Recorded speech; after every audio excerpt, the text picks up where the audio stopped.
Okay, here we are. Ducks Don't Get Cold Feet, number 47. I'm pretty excited to have him right in front of me here. We have Tim Possingham. Now, some of you might be thinking, I've heard of that name before, but where is it? And Tim's had this fascination with cars probably since he was 16 years old when he had his own car, and he's now the man behind the AMF, or should I say the Adelaide Motorsport Festival, bringing it to Adelaide. And I've heard it said before that they want to try and make this the second biggest car event in the world, followed behind the Goodwood Festival of Speed. Welcome, Tim. Thanks so much, JP. So there you go, Matt. I don't know about second biggest car event in the world. You might have a couple of things not quite right there, but yeah, we've got great aspirations, but maybe not quite that big. Well, I'm pretty excited about it because the AMF is something that, for those of you who are listening not in a motorsport, well, you're going to hear a fair bit about it now. And it has been an event that's been going over a few years, so I think there's a little bit of a break there. But it just appears to me that this is gaining some serious traction. Now, we're in 2024, just in case you're listening to this for the first time, and you might be in the distant future, or you're definitely in the past. But what is it all about? What's the Adelaide Motorsport Festival? The Adelaide Motorsport Festival is, or the best way for me to describe it is, it's a smorgasbord for the motorsport fan. So I've got some well-defined, I suppose, rules or philosophies on delivering events, and I suppose what this event should be, and you might say a recipe for success. And in that recipe are very, very small bites of very, very tasty things. So part of the key to what I believe is the success surrounding the event is that we have a diverse range or a great variety of cars at the event, and then we have some intense activity for very, very short periods of time. In this day and age, it goes without saying, we're all acutely aware of the fact that people don't have a very long attention span.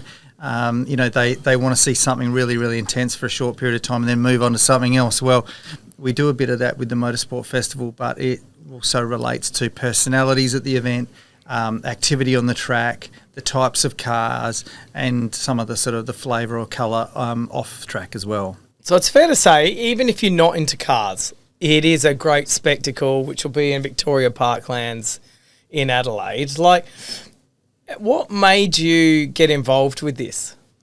I suppose, I'd have to start talking about my background, but, I had I still do have a marketing company, and by default the marketing company would be involved in events.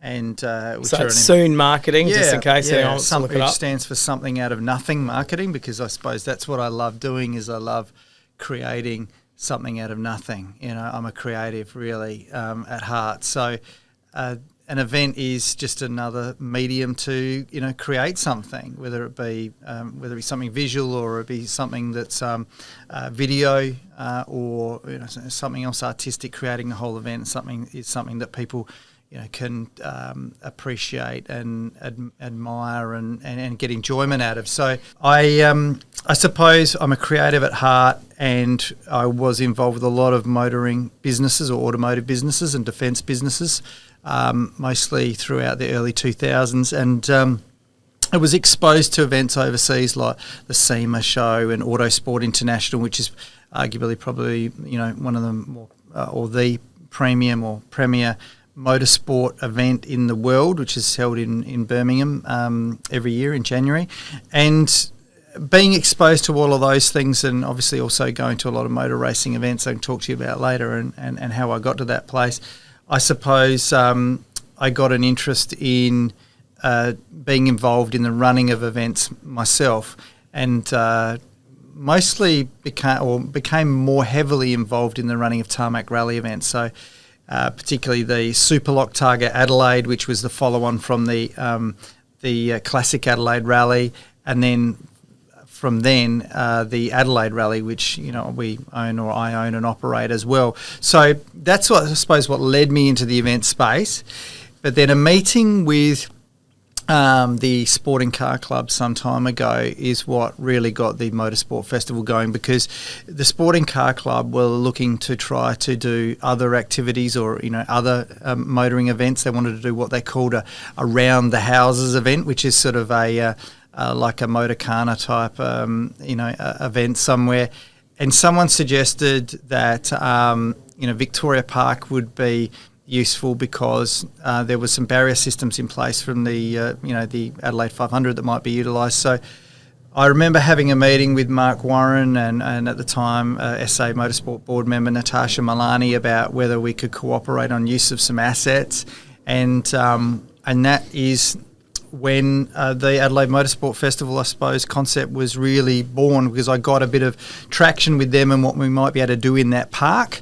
And then my mind just took off about, where we might be able to take this. And in year one, I created a hill climb at Mitcham up Windy Point, and we ran a little sprint in Victoria Park, and it had 1,800 people at it. And then sort of fast forward to 2018, which saw the event have people like Ivan Capelli and Pierluigi Martini and Stephanie Hansett involved, and some good names like that. And I think that we're probably in the 20,000s at that point attending, and things were really going very well until we had a change of government, and then that government decided that they would cut support for the event. So that was that until I got a phone call from a guy called Peter Malinauskas. One night I was at home and phone rang, and it was a private number, and I picked it up, and this guy said, "Hi Tim, I'm Peter Malinauskas, and if we're elected, I want to bring the Adelaide Motorsport Festival back, and I want to have a chat with you about it." And we had that discussion, and of course they came into power, and Peter delivered on his promise, and we received some financial support which enabled us to get the event back up and running again. And of course, last year it was a great success in its first year back, and this year everything's tracking to be significantly greater again. And a great story. I've been involved in it, and it's amazing to be able to have that open pit access where anyone can walk through and go through the cars to get, see it, smell the petrol. Like, I don't know if I'm meant to be doing that, but, getting involved with it and actually seeing the excitement that brings, and the fact that it's so close to the city, it really does pull in a lot of people to go to the event. And, from what you're saying, this year, which will be 2024, looks to be bigger and better than ever. Yep. And that's all started from a love of cars. So let's cast our minds back. When were you into cars? Like, is it a thing when you're born, or, for me, it wasn't really. I played with cars when I was younger, played with like Hot Wheels cars, as you can see. I've kept some of those still on this wall. But I wasn't really into cars until probably the late part of school for me. And then I started, you know what it was? It was WRXs. It was Colin McRae and World Rally. And I was never into that before him. And when I saw that you could actually drive a car like that, I was blown away. And that got me into my love for cars. And it started through rally. Not that I've ever rallied myself, because they are crazy. I don't mind going around a track, but definitely the rally drivers take it to another level. You were involved with rallying quite a bit, but when did you start your love for cars? Look, let's wind it right back. I mean, both my parents raced cars, so my mother and my father, and they would do things like Colin Grove Hill Climb. My mother won the Colin Grove Winter Cup Hill Climb Championship for the women's Winter Cup Hill Climb Championship, let's say. And, my father used to race interstate and used to race here at Mallala, etc. And they'd be racing things like old MGTCs, MGBs, Alpha 105s, and, things like that. So I think as a child I was brought up with cars, but I have to say that when we went to events, like if we went to Colin Grove Hill Climb, I wasn't interested in the cars at all when I was a kid. So I'd be off in the paddocks with, other young kids, and we'd be doing things like chasing, rabbits or catching lizards or doing climbing trees, doing something that I thought was far more exciting at that point in time. But so it wasn't until I got a car, and so when I was 15, I was given a Leyland Mini, and it was just a standard sort of type of thing, and I learnt to drive in that car, and then I took an interest in modifying the car because other friends at that point in time, it had things like old LJ Tiranas and whatnot. They were buying these cars or getting these cars, and then they were modifying them. And so I got a bit of an interest in that, and I bought a book called How to Tune the A-Series Engine. And it was sort of about modifying the engine that's in these Minis and things. And I started to do all the work on the car myself. My father would be working on cars in the garage, or even had differentials out of the back of his Jaguar or something on the kitchen bench, that he was rebuilding. Sounds like my dad. My dad pulled apart car engines on his bed. Yeah, there you go.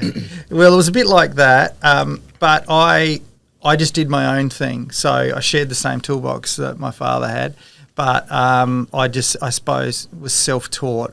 And I'm happy to talk about that bit later on, because there's one particular thing in my life that is, and I often talk about it when I do interviews like this, there's one phrase which is refit is the reversal of the removal procedure.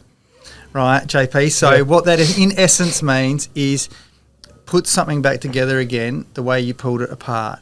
And that's really how I learnt, is to dissect something or pull it apart, and then learned how it worked, and then I would be able to put it back together again. And whether that be an engine, or whether or a part of an engine, or something else, or something in business or life, that's something I've always followed.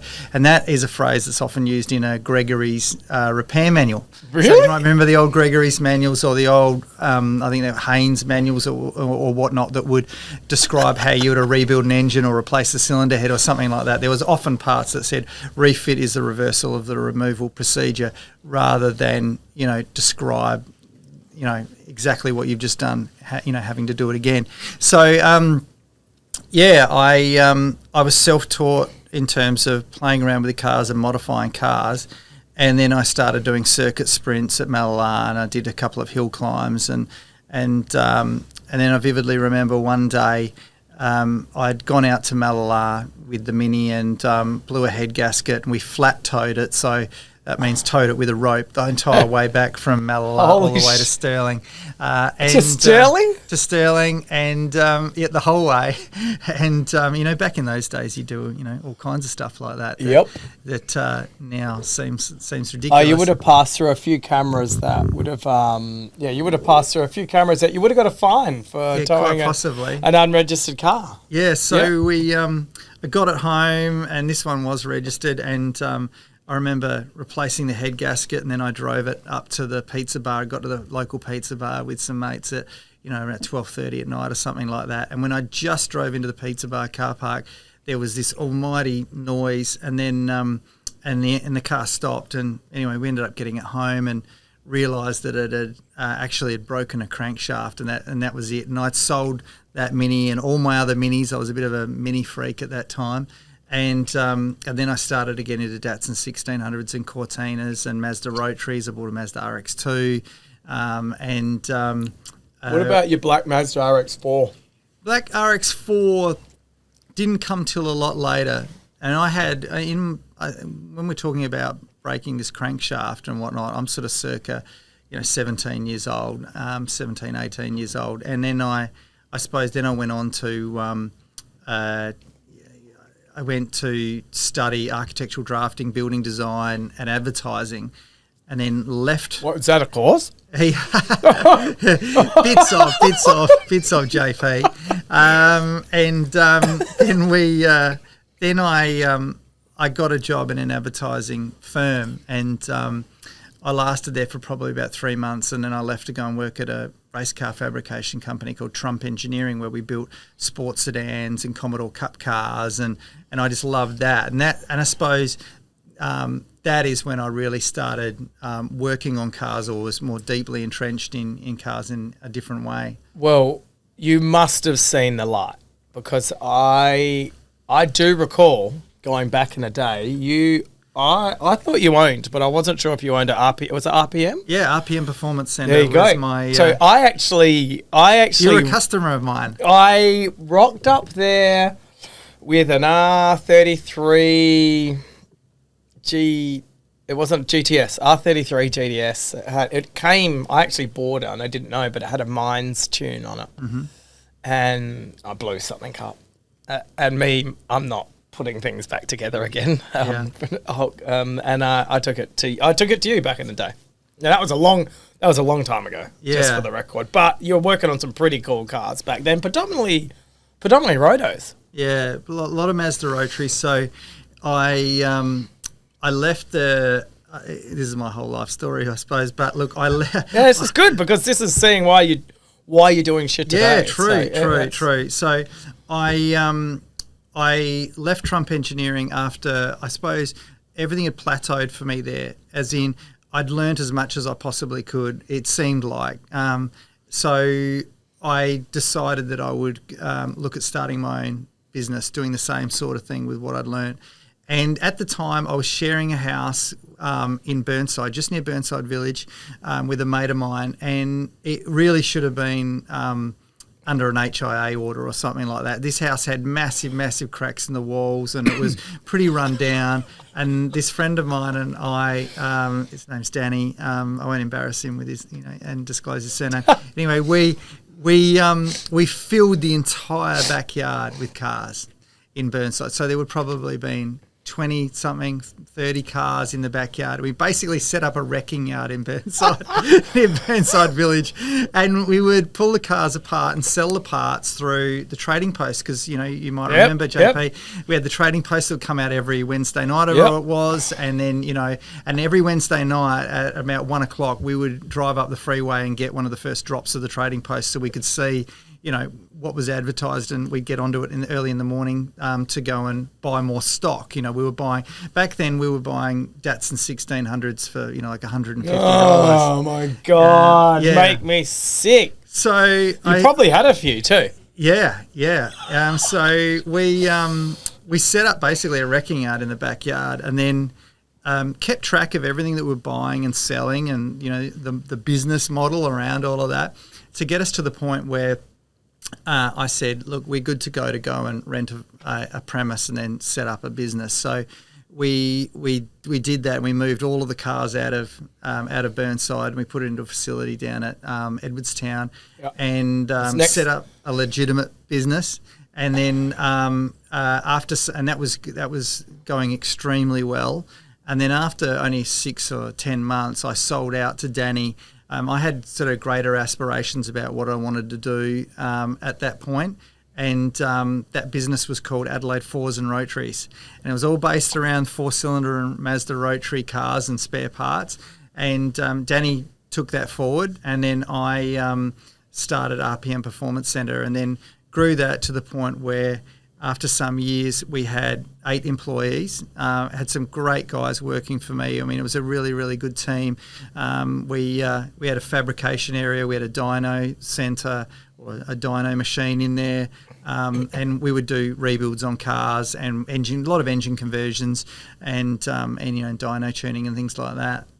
Well, it was big. It was huge in the day. Yeah. Do you think it's a little bit harder to modify cars than it used to be? Well, I don't know, and I've been out of the scene for a long time. But back then, it was fairly straightforward, and we did a lot of work with fully engineered cars that we had diff conversions and brake conversions and all the other kind of stuff. And what I did in my work life around that was around 2000, I had realised that all of these cars we were building were being featured in magazines like Fast Fours and Rotaries or Hot Fours magazine or whatever it might be. And these magazines were making their way out overseas. So, these magazines were picked up in places like Brunei, Singapore, Kuala Lumpur, even back in the UK, in England and in the US. And I started to get inquiries from people that were in these parts of the world, and they would say, look, Tim, can you, we see all these RPM Performance Centre cars you've been involved with. Can you come over and do, let's say, 2 or 3 days of tuning for us? Can you, can we work with you in some way? So I ended up doing these trips, and then by default ended up creating an international dealer network, because we used to use a lot of Australian product, excuse me, like Microtech engine management systems, Haltech engine management systems, and things like that. And so when I'd connected with all these people overseas, we then started to sell that product out over there to these people that I knew. In around about 1999, this thing happened, which is called the internet, right? And so that sort of came about, and I created an online shopping business called Horsepower in a Box.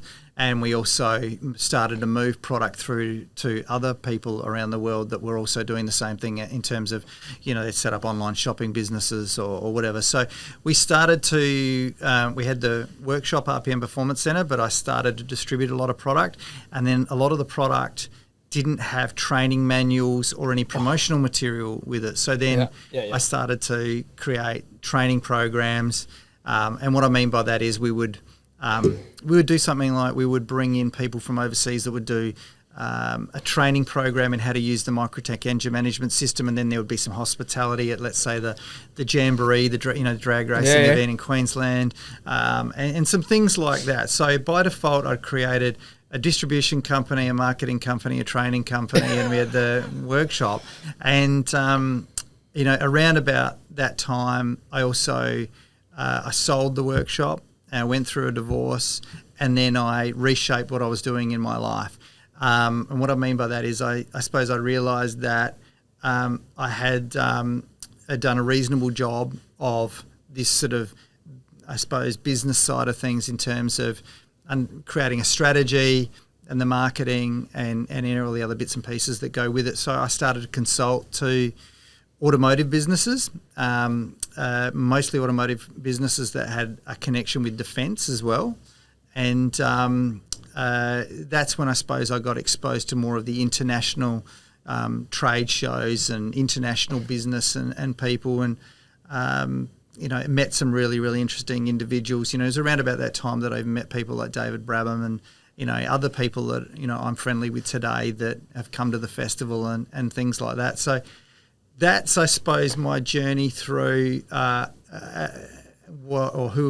I am, and my exposure to motorsport as a child all the way through. And I suppose what that does today, I'd like to think, is that it gives me probably a different perspective on things. So I really am a true enthusiast, and I understand cars more intimately, as in I understand what it takes to rebuild a gearbox or an engine or tuning a car or something like that. And so I think that that's helpful for what I do. I think that to answer your question, I suppose, or the commentary that you made earlier about, are you born like this, or is it some sort of environmental thing that makes you like this? I have to say that although I feel like I wasn't interested in my parents' motorsport, there's got to be some sort of DNA type thing there. And I suppose it was just ignited when I got my license when I was 16, and then, it just took off from there. Well, I talk about, you talk about, like, there was something there. Don't know what it was, but I remember my old man used to play all these cassette tapes going up to the river. And it was the same sort of stuff, Dr. Wayne Dwyer, and like you're listening to all these self-helps and making yourself a better person and whatnot. And I, at the time, thought, oh, this is all rubbish. But it wasn't until later on in life it sort of comes back and goes, oh, yeah, that did make sense. And you're saying the same sort of thing, because if the environment's right, you do pick that up from your parents. Yeah. I mean, and if the environment's wrong too. I mean, I see it on the other side of the fence too, when it's not good at home, and it sometimes doesn't even get better for people because of that's what they've been brought up in. So for you though, being in cars, being involved with cars, you've definitely seen a lot. So with what you've got to come here as an idea, I mean, it looks pretty stressful putting on a big event you to get you in here for an hour was like, it was difficult because of how busy you are in the lead up, where I don't know how many weeks away we are from the event. Yeah, about 2.5. Yeah. Shit, is it that close? Yes, it is. It is. That's why things are difficult now. They're not like this all the time. So that lead up in now, you've called on a whole lot of friends, and you're trying to. I could imagine. So and so. Can you get them down here? Now you got some big stars coming to Adelaide. Yeah. Is there any that you'd like to let us know about? Well, I mean, Gunther. He's saying he's coming here. Like, he seems really cool. That is one person I definitely want to speak to. He is. Look, I don't know him very well. In fact, this is how these deals are done, right? That we had approached him some time ago, and he knew about the festival. I'm actually constantly amazed about the people that actually really know about this festival. In fact, actually got a good story to tell in a minute about that. And he wasn't able to attend.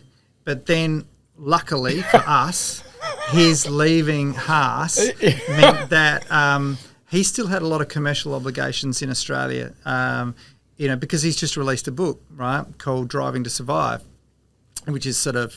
Has he? Yeah. He's doing some book signings at cool. the event. So he had some commercial obligations in relation to that that he wanted to deliver on, but yet... realistically, he didn't need to be in Australia because he's left the Haas Formula One team. But Gunther was keen to do the right thing. So he was seeking more opportunities to do more things whilst he was here in Australia. Yeah. So the timing just happened to be right. And then, so that's how we managed to get him here. But there's, look, it's really interesting. These people are really hard to get hold of. And difficult to get deals done because there's so many filters or so many barriers between yourself and these people, so many gates you've got to go through. It's hard to sort of get cut through. So you've got to go to somebody that's got that cut through, that direct communication to try to get an answer. But we're really lucky to have people like one of the people I'm most excited about. It's actually Liam Lawson. So, for those of you out there that haven't watched the Drive to Survive season 6, Liam Lawson is a guy that I could see. I had him on my radar. A while ago.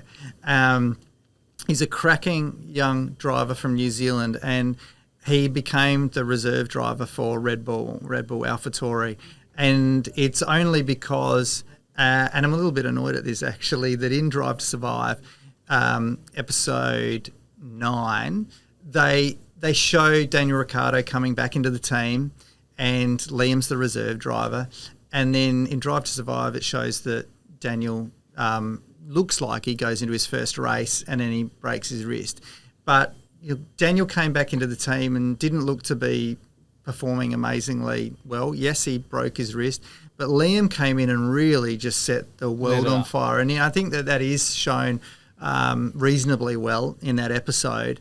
But he's just punching well above his weight, and he's just an amazing young kid, and he's a proper car enthusiast. You'd like him, JP, because he's got his old Supras and all of that kind of stuff, and he modifies those cars himself, and so I think he's relatable, and I'm really looking forward to seeing where he goes. I mean, at the festival this year, he'll be driving an electric Ford van that you might have just seen just set the new Bathurst lap record. Absolutely did. Yeah, and we'll... so it could make it for a lap?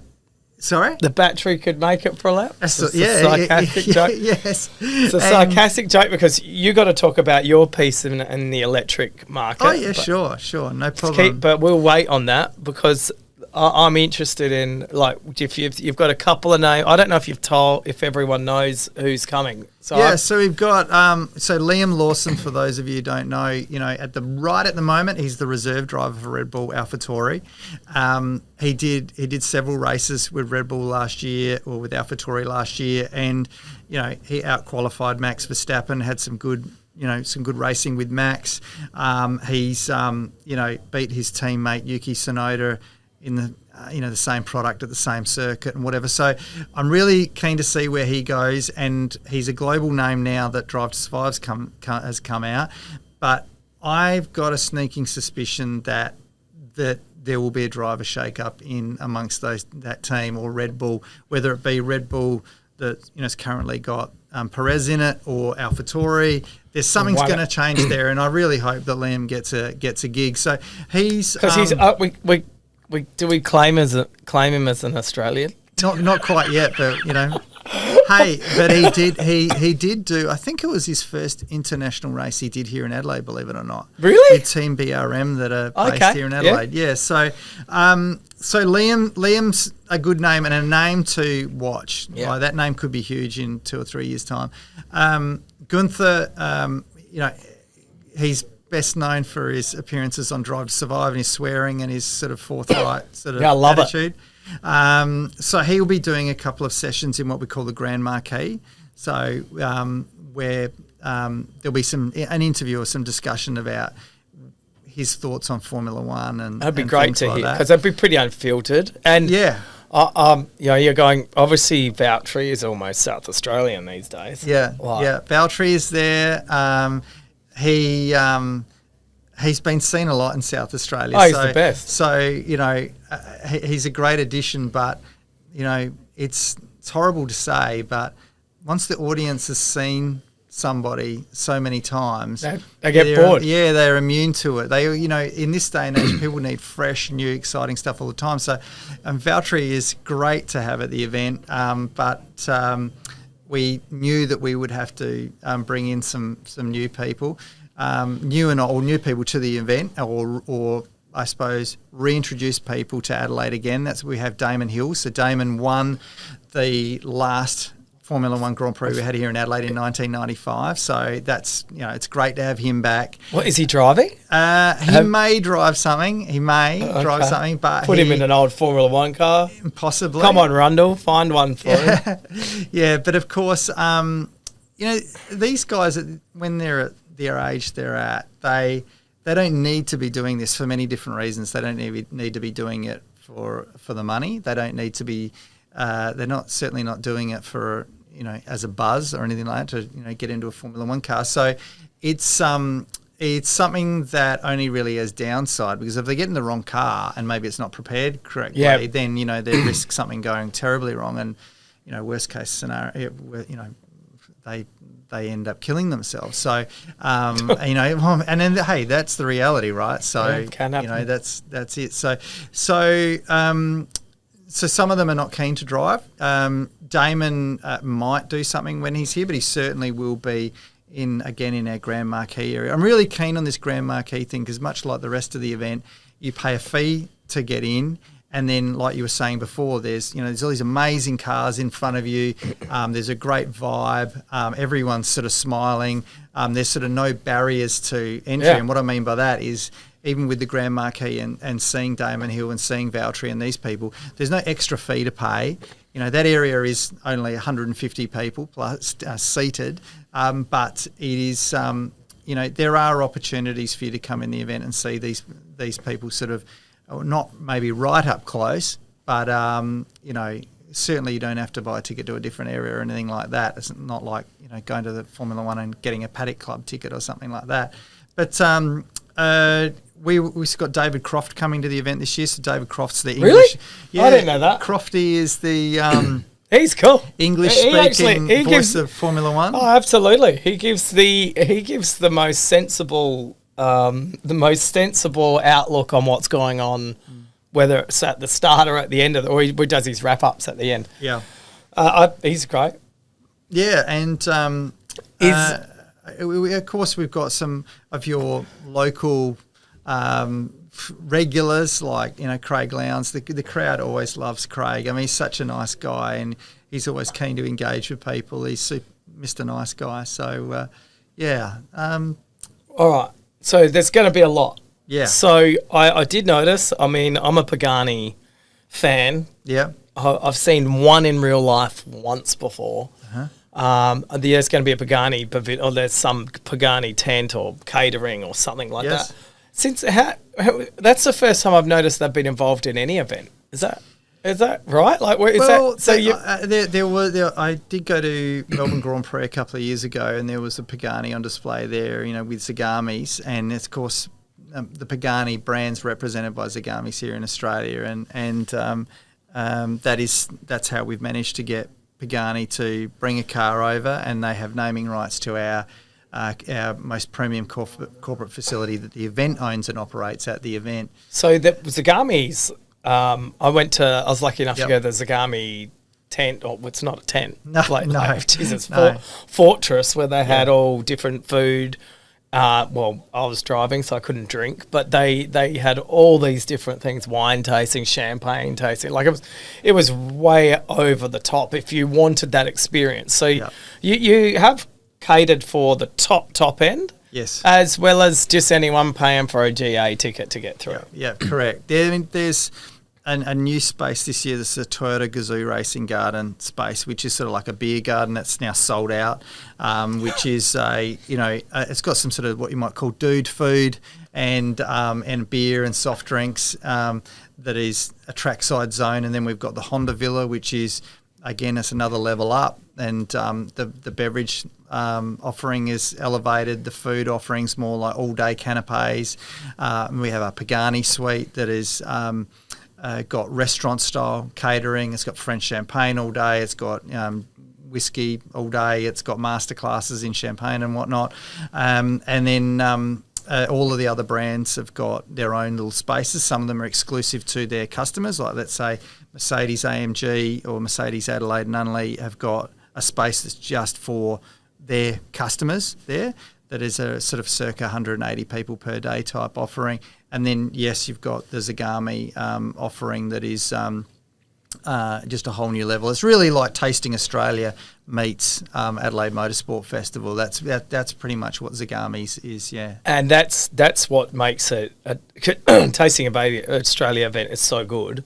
Yeah. And pretty much always sold out. Yep. Do you think you'll sell? Do you have a sellout, or is there a certain number? Yeah, we do. We do, and at the moment our ticket sales are tracking such that it is looking like we will probably be about 1,500 tickets below a sellout. We're very, very close to a sellout. Our ticket sales at the moment are several 100% higher than last year. Okay. Our interstate and overseas visitation. The percentage of tickets that are sold to those interstate and overseas is tracking still at around about 20%. And that's extremely high. So all the indicators are pretty good. So lots of cars going. What's your favourite?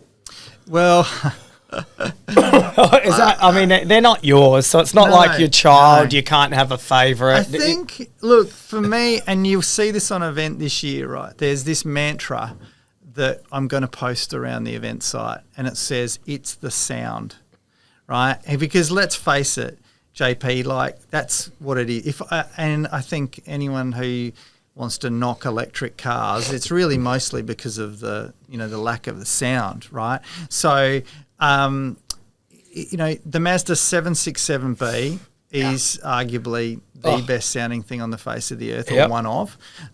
So when I hear that circulate around the track, I know that I'm going to get chills down my spine, and it's emotive, right? It makes you feel a certain way. And it's not because of what it looks like, okay? It's not because of what it smells like or whatever. It is the sound, and that's why I've got this mantra saying it's the sound that'll be posted up around the event. There's a local car, or should say there's a car that is coming in from overseas that belongs to a local gentleman that is a B200, so it's a 2000 model Benetton Formula One car, V10. That is another one of these things that's just absolutely going to scream, that I'm really looking forward to hearing on event. I would say seeing on event, but really it's all about the sound. Okay, I'm excited. I agree with you here. So why South Australia? Well, we are blessed, apart from the fact that I'm South Australian, born and bred, right? But we're blessed with this perfect scenario that we've got this racetrack that is literally 900 metres from the GPO in the city. We've got bars, restaurants, hotels, very, very close to it. It's an attractive environment. It's very park-like. So it's got a little bit of that Goodwoody style feeling. For Goodwood, for those of you that are listening that don't know what Goodwood is probably arguably, the Goodwood Festival of Speed's probably the premium event globally that is sort of similar to the event that we have here. And it's held in a beautiful estate. So it's a nice environment. But then we've got what I often refer to as authenticity, right, which you can't replicate. And that is attached to our history and heritage that we have here with Formula One and Group A touring car racing. So the fact that we had a lot of the cars that I've got coming to the event actually raced on the circuit that they will be racing at the Motorsport Festival or that they'll be circulating on. So, to see something like Martin Brundle's 1989 Brabham BT58 drive through centre chicane like it did, back in the 80s. I mean, that's something that if you try to make that happen at another circuit, it just doesn't have the same feeling about it. It will never be the same.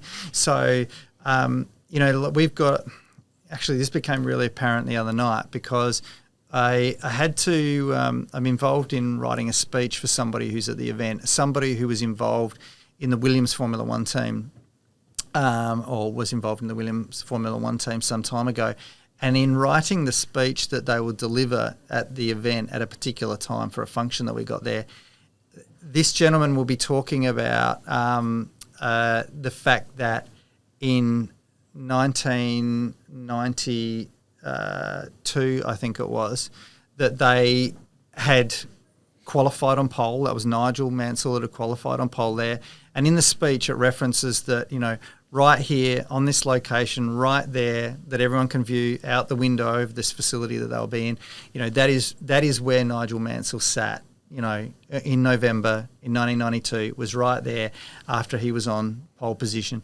And also after 19 laps, Ayrton and Nigel collided at Mistral Hairpin, which is just there, just over there, and knocked out of the race, and this happened and that happened and blah, blah, blah. So it's things like, it's that history and heritage and the fact that we recreate history in a way that it's got this authentic piece about it, I don't know how to describe it, but it's unreplicable. Like, you can't go and do that at Queensland Raceway. You couldn't even do it at Bathurst. It's still not quite right. But here, when we see cars that, even the touring cars that raced in, like the Shell Sierras or the Winfield GTRs and things like that we've got coming to the event this year, and seeing them back on the circuit, and the fact that we can link them back or reference, when they were here last, is a really, really powerful thing. But in general, South Australia, or Adelaide's really lucky, even with the Adelaide Rally that I own and operate. We're blessed that we can have the Adelaide Rally based in the Adelaide, near the CBD, and then all the cars head up to the Adelaide Hills, which is some 18 minutes away. Sometimes they get to their first stage and they're in amongst wineries and vineyards and things like that. And look, again, I'm biased, but at the same time, I've travelled enough of the world to see that we really do live in an amazing place here. Oh, there's no doubt that Adelaide Rally is amazing, and some of the stages you get to do, pretty sure I'd done many times illegally at the right speed. But to have a closed road where that's where you can go quick, but I'm not in the top category racing. But it really is amazing to be able to do that. So best sounding car of all time, quite possibly the 767B, but then again, I haven't heard it in person. I'm going to in about another 2.5 weeks, 3 weeks time, hopefully. Okay, well, that's pretty exciting. So what do you think if, putting on a big event like the AMF, what are the things that you need to be able to do to put on such a big event?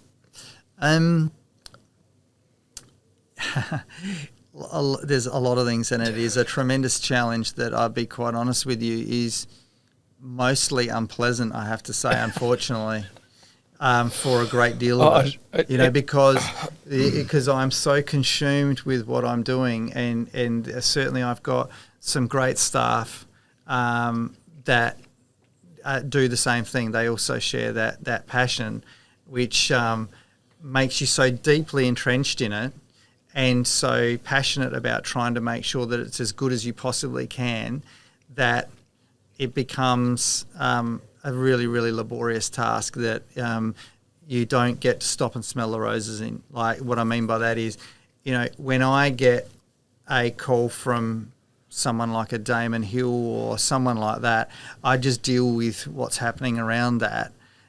And it's not until I get out of that headspace of sort of work that I can stop and appreciate, wow, like as a kid, I couldn't afford to go to the Formula One Grand Prix. I sat outside and listened to it with my back up against the fence.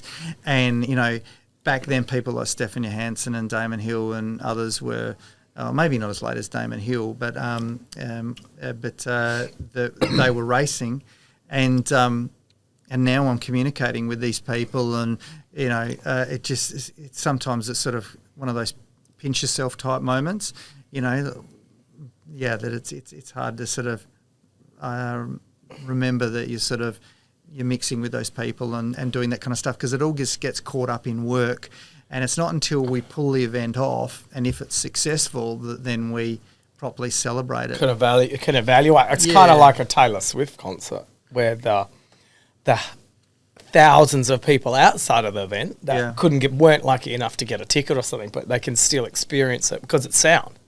I don't know what they'd be seeing from out there, but with cars, they have. That's the thing. Like, I can hear cars. I wind my window. I'm that sort of guy. I always wind my window down, and that's how I knew if a cop was on the ball or not. Because if cops were cruising out with their windows down, they knew they could hear you. If they had their windows up, they had no idea where you were. Not that I was ever trying to get away from the police at all.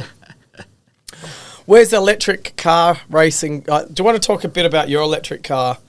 It's a business. Yeah, well, I myself and another couple of people were talking about what we might do in the electric vehicle space, mostly around mining vehicles some time ago. And then I developed a company called Zero Automotive with a business partner, and we started to convert Toyota Land Cruisers to electric vehicles for underground use or underground mining use.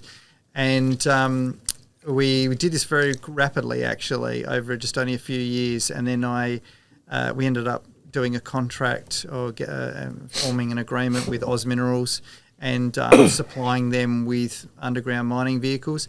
And then it was around about that time that I sold my share in that business, and I moved on from it. But I certainly understand what it takes to develop an electric vehicle and all the components within it. And I suppose at that time even now the electric vehicle does make sense. Although myself, I'm clearly fond of cars and have old classic cars and things like that. But the electric vehicle does make sense in many ways. I'm really keen to see what happens in a couple of other spaces, though, the hydrogen space, but also I'm really, really keen on synthetic petroleum fuels at the moment and what might happen with, in that space. So that's, for those people that don't know, they're fuels that are made from either carbon that's captured from the atmosphere or carbon that's captured from other places. Here in South Australia, Santos have got a carbon capture program, and they re-inject the carbon back into the earth.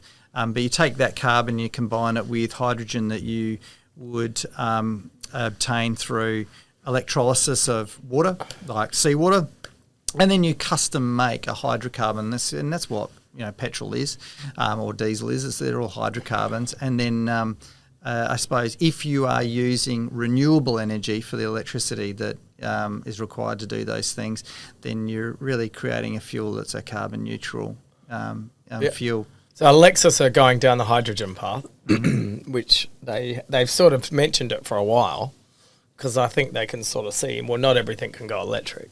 Yep. So it'd be interesting space. What are some of the things that get you out of bed? Or what actually gets you out of bed motivated each day? Probably a bad thing to ask 2 weeks out from your event. I suppose, I think hard about this, over-delivering, like all the constant desire to deliver on obligations, but to try to take things to a new level. And I suppose it's a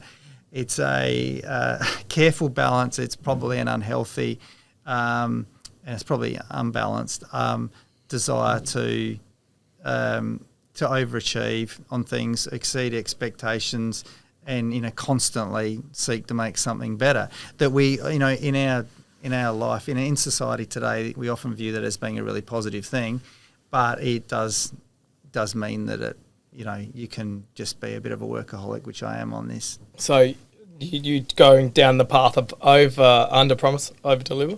Well, I've always, I guess so. Yeah. Well, you're hearing some stuff today. I mean, I've been following the AMF, but I know you're slowly releasing things leading up, and I think it's fantastic. I learnt some new things from just what you've said. What keeps you awake at night, then? All the same things. Do you get worried about that? Like, do you get worried about, I think you can't change things if a big name says they're coming to town. Yeah. And they're like, oh, no, or, Well, that's exactly right. That's it, JP, is that there's some certain things we can control, right, or we think we can control. And you got to remember, like, we're a small team, right? There's really about 4 of us that are working on this thing full time, and there's a whole suite of people that are contractors or part-time employees that work on this thing as well. And on event, there's 200 and something volunteers and officials. There's a lot of moving parts, but there's a lot of human interaction, and again, in this day and age, there's a lot of people that let you down. I mean, when we're dealing with high net worth individuals, particularly with cars at times, or we're dealing with people that we might have contracts with, they if it doesn't suit them, if they say they're going to come or this is going to happen, and then they decide to change their mind, then I can't really be doing anything about it. So that you do remember. Yeah, you do, but that's after the fact. So, we've got to pick up the pieces or deal with the mess at the time. So it's really difficult to get people on board, keep them on board, and make sure they do what they're going to do. I found that pre-COVID, people had a different attitude. Now it's post-COVID, their attitude is very different. I don't know why, but so we just deal with a lot of problems there, and even things like we're freighting cars from the other side of the earth, to get here, and sometimes paperwork doesn't get done in time, or there's a fault with paperwork, or that 767B nearly didn't get on the boat, like quite literally got delayed several times, and it was at the death knock. If it missed this last boat, it wasn't going to come. Now, I don't know if you've noticed, but it's on every single poster. It's on everything that we're doing.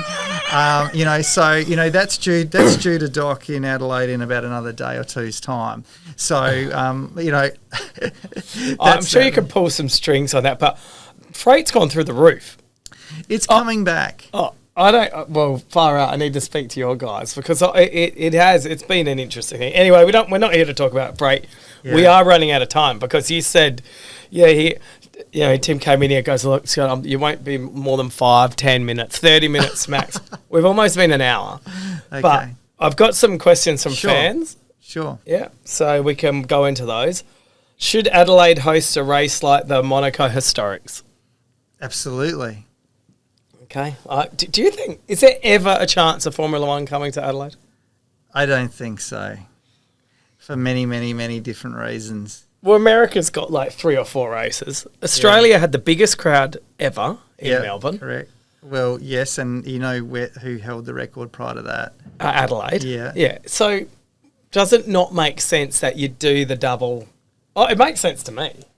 I don't think so. too much to get the track because it's got to be a street circuit. I think that there's probably more money in other markets, you know, like let's say, for example, like I could see there potentially could be another race in America. America's a massive, massive market for them. You know, it's a business, right? So there's a whole heap of things to consider. And then I think that the money involved in delivering it and the economic benefit of the state, you know, that might stack up. But my personal opinion is I don't think it's going to happen. Okay, so do we have to go to Malinowskis and say you've got to get in for another term? Or if he comes out and says, I'll get F1 back to Adelaide, fuck, I reckon he'd get in. Yeah. I think he's probably going to get in anyway, in reality.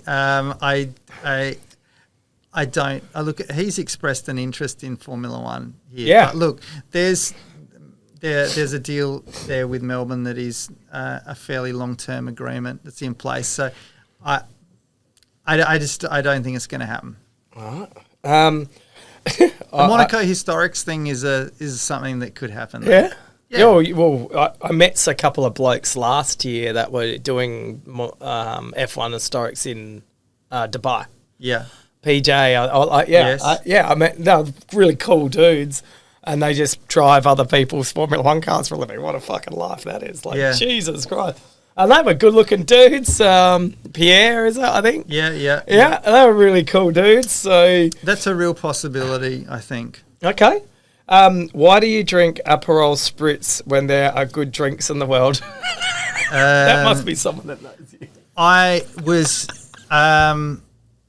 only do that because Ben Fitzsimmons coached me to do that. Ben Fitzsimmons is a massive, massive Aperol Spritz fan, so much so that I wouldn't doubt that he's the one that sent that through. It's at BJF. Oh, is it? Oh, right, yeah. Oh, we don't know who that is, but anyway. That's Ben Fitzsimmons. Oh, is it? G'day, Ben. G'day, Ben. This year is looking amazing. Congratulations. What can we look forward to for 2025? Shit, I don't think we have time for that, do we? 25. I am hoping, big call here, I'm hoping that we announce our dates and our post-delivery and an announcement. I'm really hoping I can do that at the conclusion of this year's event, and so then you'll find out. Okay, wait here. What's your favourite event? Hi, Dad. Are you kidding me? No. Oh, wow. Cool. Pub lot. What's that? Is that pub lot? Am I saying that? Pub lot? Yeah. I don't know about that. No. Unless I've got another child. I don't know about that one. Well, we were a bit worried about that one. So anyway, What's your favourite event? What's your favourite motorsport event other than your own? Other than my own, yeah. I got to say, but I look at these things from a different perspective, right? So operationally, there's parts of the Melbourne Grand Prix that are really, I just, when I go there and I just see how they do little things are quite good. I'm really impressed by, this isn't going to be very exciting for your audience, but when going to the Goodwood Festival of Speed, the thing that I'm constantly amazed by there is the use of vast amounts of money to make everything look perfect. So, people don't walk on from one part of the event to the other part. Let's say there's a major sort of thoroughfare. There's aluminium rollout tracking. I mean, kilometres and kilometres and kilometres of it, so that you don't have to walk on grass, or women can walk on that with heels, and they don't get stuck in the grass.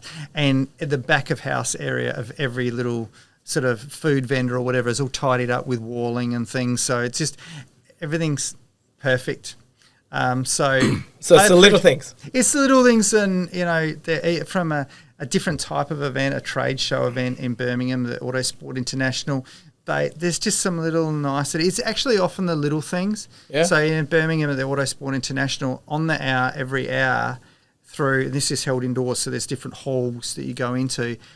The sound of a Formula One car going up through the gears starts in one hall, so that could be, let's say, could be 200 metres away, and then it comes through all of the halls, so it sounds like a Formula One car on the ceiling, racing through all of the halls, and then it's 1 o'clock, and then you'll hear this other, and again an hour Wow. later you'll hear this thing That's- fly through, and it's these little tiny things like that. It's sort of like that's sort of cool. Have you heard I was at a racetrack where it might be Monaco, where Ayrton Senna, they have it so they re-engineered the sound to go through without obviously the car being on the track, but they re-engineered. Okay. Yeah, I might be talking shit there, but No, it sounded. similar things been done at Suzuka. That's where it was. That's where it was, Suzuka. Yeah. That sounds cool. It's very cool. Yeah, okay. You looking for some sound people to put this your event? All right. This is the Showgrounds stage, which used to be a part of Targa Adelaide, coming back. I would like it to be, and I've tried to get that over the line. It didn't help when someone put their Nissan Silvia through a brick wall there back in 2012, I think it was. So Showgrounds haven't got the same appetite that this person has, or that I would to do that, unfortunately. But I'm trying. I'd donate some of my warehouse for a special stage if that was any good. Just saying. Okay, last question, because we know you're a busy man. Are there any Mazdas left in your stable? No. Oh my Yeah, God. I know. And I've had so many that, and I've got so many regrets of things that I sold. No, there is not. Though I'd love to get one. I'd love to get probably an RX-3. Probably Mazda RX-3. Oh, yeah, everyone likes that, don't I? I mean, I don't mind. I like a nice Type R, Series 6, RX-7. I think that would be a sweet add to my... Yeah. But I bloody bidded on one, and I stopped bidding at 150, and I got handed in at 170. Yeah, wow. Can you believe that shit? Yeah. Okay, well, I used to ask a whole lot of questions, but we ditched them because we found we had younger people and they couldn't figure out answers and stuff like that. I used to ask if you were died and came back as a board game, what board game would best describe your life? And it stumped so many people I had to stop answering it. So I'm not going to ask it to you. But if something comes to mind, you can more than happy to say it. But there it goes. So, Tim, thank you for coming on. I told you we could speak for a lot longer than you ever imagined. I wish you all the best for the AMF coming up. And if you don't know about it, we'll put all the deets podcasts. So we hope to see people out there. There still are some tickets available. Yes. I heard the number there. We want to try and maximise this to make sure this is another event that makes our state looks amazing. We live here for a reason. I'm so glad I moved back here from Queensland, because I believe this is one of the best places in the world to live, and we're lucky enough to do it. So to showcase it off in some big events, motorsport events, you're bringing people from all around the world to this amazing state. And I'd like to thank you for doing that, because that is what makes this state amazing. And it's people like you that are doing it. Thank you. Thanks, JP.